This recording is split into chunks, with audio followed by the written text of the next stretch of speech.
भक्ति वेदांत स्वामी प्रभुपाद जी ने तो खुद को भगवत गीता के लिए समर्पित कर दिया। जिस प्रकार गांधी जी के लिए गीता और सत्याग्रह जीवन का अहम हिस्सा रहा है, उसी तरह स्वामी जी के लिए भी मानवता की सेवा के ये दो मार्ग हमेशा प्रिय रहे।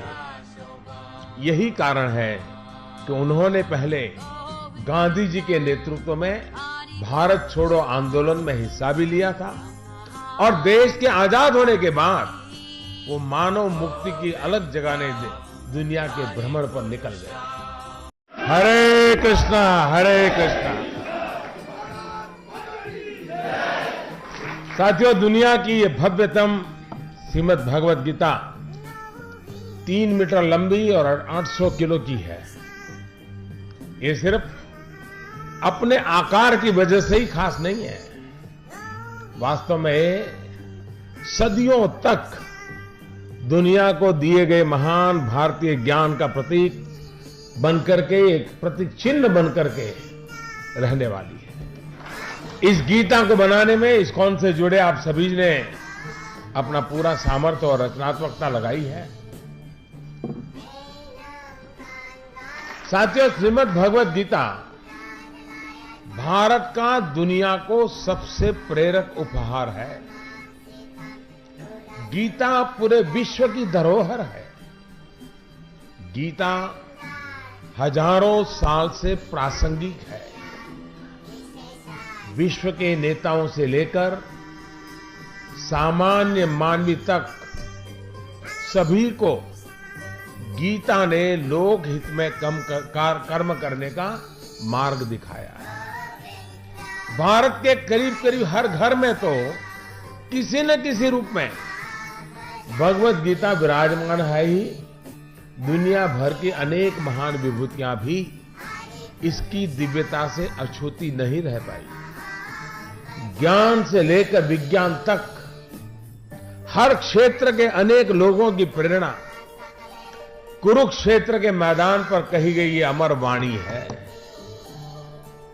साथियों, मशहूर जर्मन फिलोसोफर शोपेनहावर ने लिखा था, गीता और उपनिषद के अध्ययन से अधिक हितकर संपूर्ण विश्व में कोई अध्ययन नहीं है।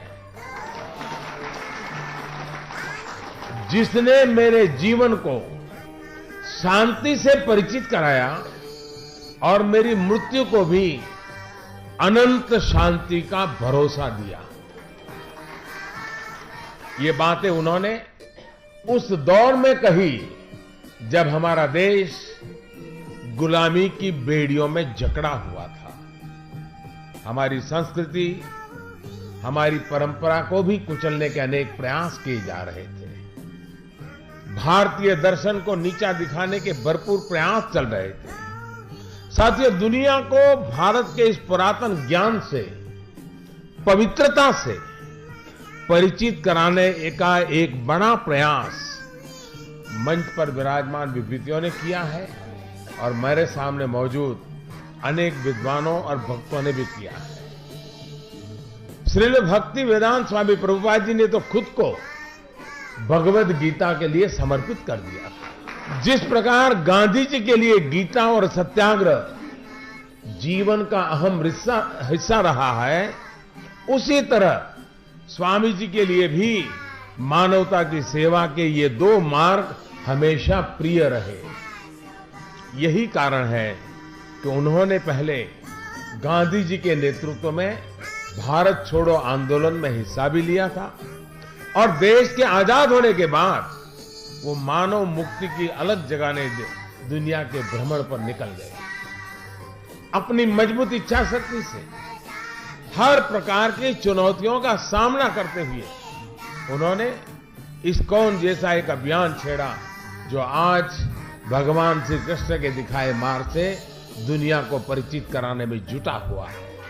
साथियों, गीता धर्म ग्रंथ तो है, पर ये जीवन ग्रंथ भी है। हम किसी भी देश के हो, किसी भी पंथ के मानने वाले हो, पर हर दिन समस्याएं घेरती रहती हैं। हम जब भी वीर अर्जुन की तरह अनिर्णय के दोहराए पर खड़े होते हैं तो श्रीमद् भगवद गीता हमें सेवा और समर्पण के रास्ते इन समस्याओं के हल दिखाती है। अगर आप एक विद्यार्थी हैं और अनिर्णय की स्थिति में है, आप किसी देश के राष्ट्राध्यक्ष हैं या फिर मोक्ष की कामना रखने वाले आप योगी हैं, आपको अपने हर प्रश्न का उत्तर श्रीमद् भगवद गीता में मिल जाएगा। मैं तो मानता हूं कि गीता मानव जीवन की सबसे बड़ी मैनुअल बुक है। जीवन की हर समस्या का हल गीता में कहीं न कहीं मिल जाता है। और प्रभु ने तो स्पष्ट कहा है, परित्राणाय साधुना विनाशाय च दुष्कृता धर्म संस्थापनार्थाय संभवामि युगे युगे। मतलब दुष्टों से, मानवता के दुश्मनों से धरती को बचाने के लिए प्रभु की शक्ति हमारे साथ हमेशा रहती है। यही संदेश हम पूरी प्रामाणिकता के साथ दुष्ट आत्माओं, असुरों को देने का प्रयास कर रहे हैं। भाई और बहनों, प्रभु जब कहते हैं कि क्यों वह व्यर्थ चिंता करते हो, किससे व्यर्थ डरते हो, कौन तुम्हें मार सकता है, तुम क्या लेकर आए थे और क्या लेकर के जाओगे।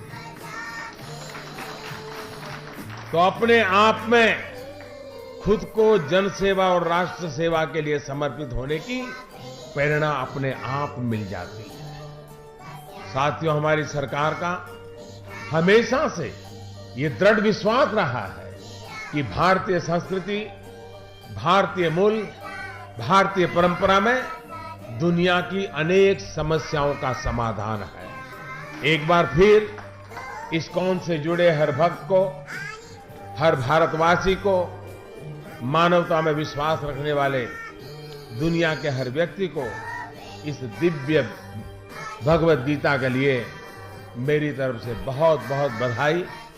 आपने मुझे यहां आमंत्रित किया, इस पवित्र अवसर का भागीदार बनाया, इसके लिए मैं आप सबका बहुत बहुत आभारी हूं।